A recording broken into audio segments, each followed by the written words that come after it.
So I guess if fat bald guys was the demographic, Colin Farrell would be catching hell right now. Hey, and welcome to Blurty Reflections. Thanks everybody for dropping by the channel. Want to do a quick shout out first to my cousin David. He's done a lot of artwork that I'm going to be showcasing soon, and also my brother Ben Dickerson.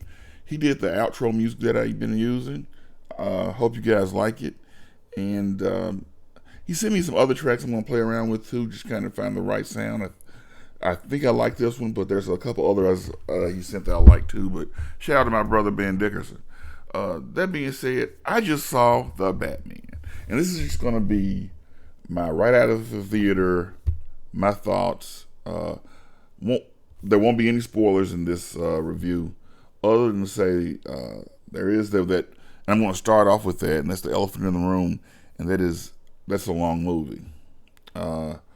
It clocks in at about 3 hours, and I think it steals the title from Return of the King as far as being the movie with too many endings. Because there were a number of times where I thought, okay, that's it, I'm getting ready to jet, and then no, something else happens.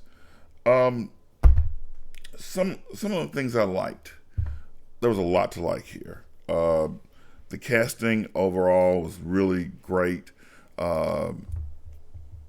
I feel like Zoe Kravitz stole everything she was in. She's captivating. She's got the charisma. She's got the confidence, and she stole everything she's in. Jeffrey Wright as James Gordon, he killed it. I thought that Paul Dano as the Riddler, he does insane really well. Yeah, he's actually got more versatility than that, but it's just one of those things. We've seen him play a racist, we've seen him play geeks and nerds, and we've seen him play the bad guy, and he really does the insane, unhinged. And this is not like any other portrayal of the Riddler we've seen before. This movie was very short on laughs, and by short I mean pretty much non-existent. I don't think I laughed once during this whole movie, which isn't to say it wasn't a bad film.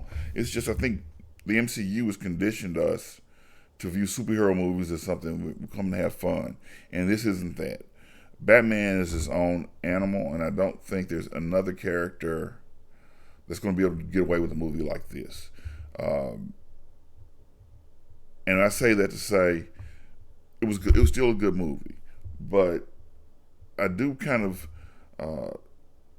I look at it like this. I think Robert Pattinson, his portrayal of Batman was really good.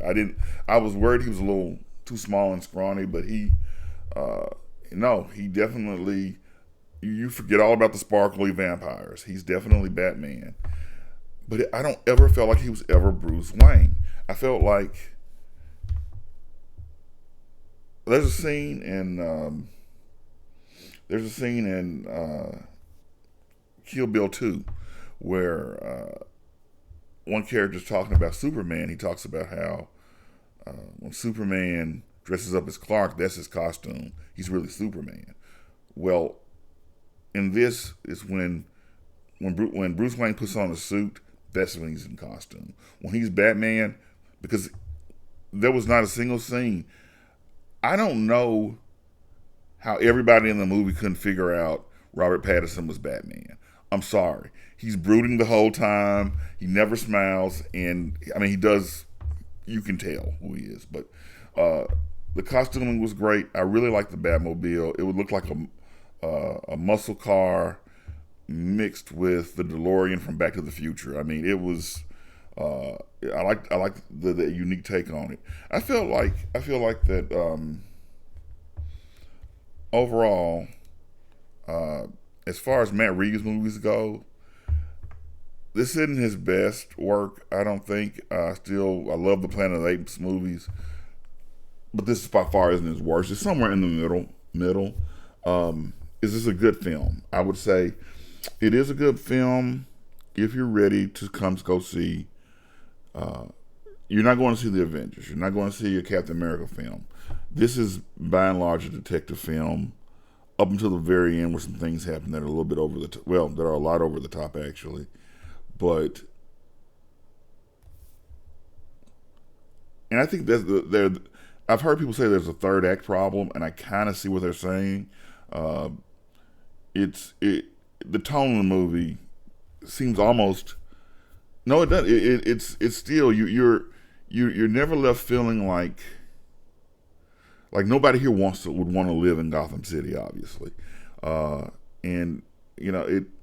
Some people say it's based off of New Jersey. Some people say it's based off Chicago. But whatever it is the worst aspects of those cities.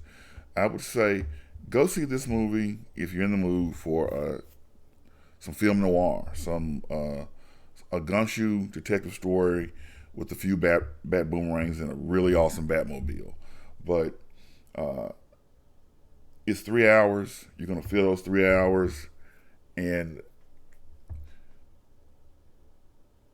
I still recommend this movie. That's the final thoughts I want to leave. Is it's not a perfect film by any stretch. I feel like the editors probably could have done something, and it does suffer. A lot of scenes suffer from the. If you think about it, why would you do it like that? Like there's one point where Batman's trying to figure something out, and where I won't say what he does, but where most people would have maybe broke out a chalkboard and drawn diagrams to say what they were thinking. Not him. No, he does something that's completely just. When you see it, it's not. If you think about what I'm saying, you're gonna say, okay, yeah, that's not how I would have done that. So, that being said, I would say go see this movie. Just go in knowing what it is. It's not the Avengers. It's not Captain America. I keep harping on Captain America, but it's not Black Panther. It is Batman, and I like to take on the character. There are some things I would have liked seen done differently if I ever learned how to talk. But overall, fun time at the movies. No, but I was entertained still. And there's a difference between being entertained and having fun. The whole time I was watching the movie, I was into the movie. There's only a few things that took me out. Like I said, they were all minor things. The kind of thing where if you just stop and think about why would you do it that way, type thing. But go see it, and everybody try to be good at each other and have a good night. Thanks.